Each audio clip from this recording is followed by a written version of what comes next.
عزیز طلبہ السلام علیکم۔ امید اور یقین رکھتا ہوں کہ آپ اللہ تعالیٰ کے کرم سے خیریت ہوں گے، باخیریت ہوں گے، اور اللہ تعالیٰ ہمیں اپنے رحم کے پردوں میں چھپائے رکھے۔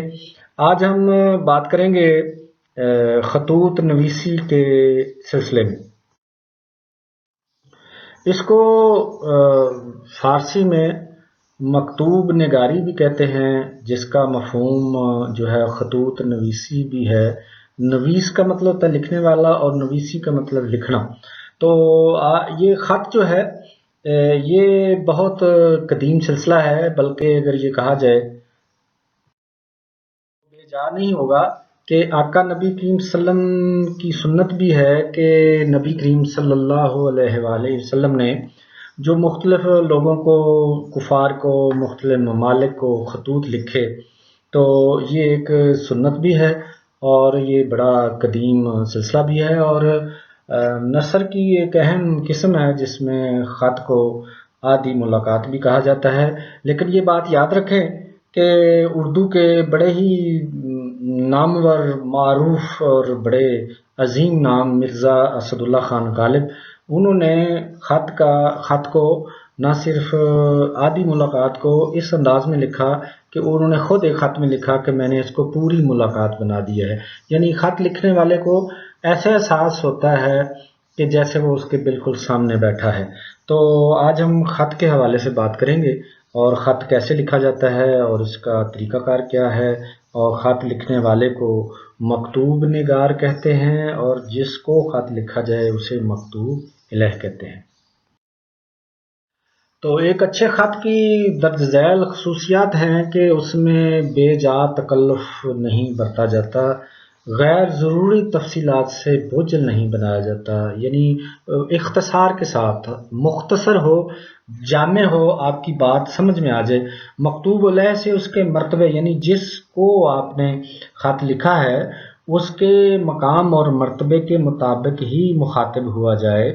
یہ نہیں ہے کہ آپ دوست کو جو ہے وہ اس کے کسی اور طریقے سے پکاریں۔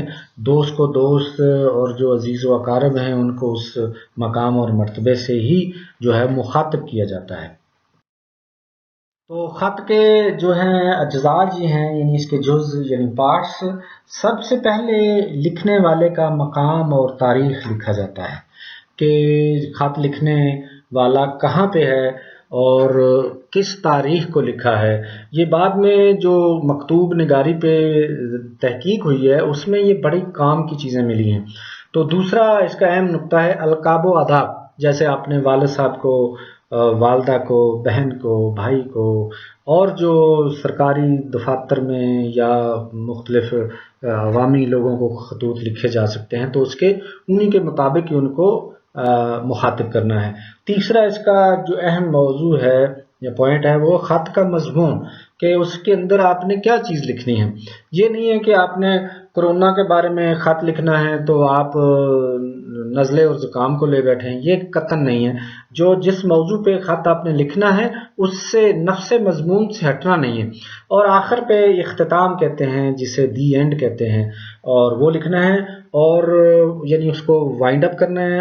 اور پانچواں اس کا نقطہ یہ ہے کہ مکتوب نگار، یعنی جس نے خط لکھا ہے، آپ خط لکھ رہے ہیں تو آپ اپنا نام لکھیں گے، اور آپ اپنے نام کے ساتھ اپنا پتہ بھی لکھیں گے کہ کہاں سے آپ نے خط لکھا ہے۔ جیسے اگر آپ خط لکھتے ہیں تو آپ آخر پہ لکھیں گے کہ چاند باغ اسکول مرید کے ضلع شیخو پورہ۔ تو عزیز طلبہ، ابھی آپ کو یہ ایک نمونے کا جو ہے وہ خط دیا جا رہا ہے، اور آپ پڑھیں گے تو آپ کو محسوس ہوگا کہ آپ اس کو کس انداز سے لکھ سکتے ہیں۔ اس کو آپ نے بار بار پڑھنا ہے، بلکہ کوشش کریں کہ با آواز بلند پڑھیں، اس کی ریڈنگ ہو جائے گی۔ ریڈنگ سے آپ کو پتہ ہے اردو کی ادائیگی اور جو تلفظ ہے اور جو اعتماد ہے وہ بحال ہوتا ہے، اور گفتگو میں روانی اور سلاست آتی ہے۔ یہ آپ نے خط ایک دفعہ جو ہے وہ نمونے کے طور پہ آپ کو دیا گیا ہے، یہ آپ نے پڑھ لینا ہے۔ اس کے بعد آپ کو ہوم ورک دیا جا رہا ہے۔ امید رکھتا ہوں کہ آپ یہ طریقہ اور اس کا جو پیٹرن ہے وہ آپ سمجھ گئے ہوں گے۔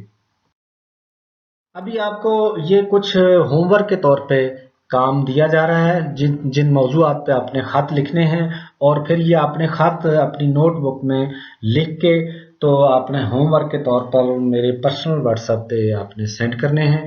پہلا موضوع ہے چھوٹے بھائی کے نام، تعلیم پر توجہ دینے اور بری صحبت سے بچنے کے لیے نصیحت کا خط۔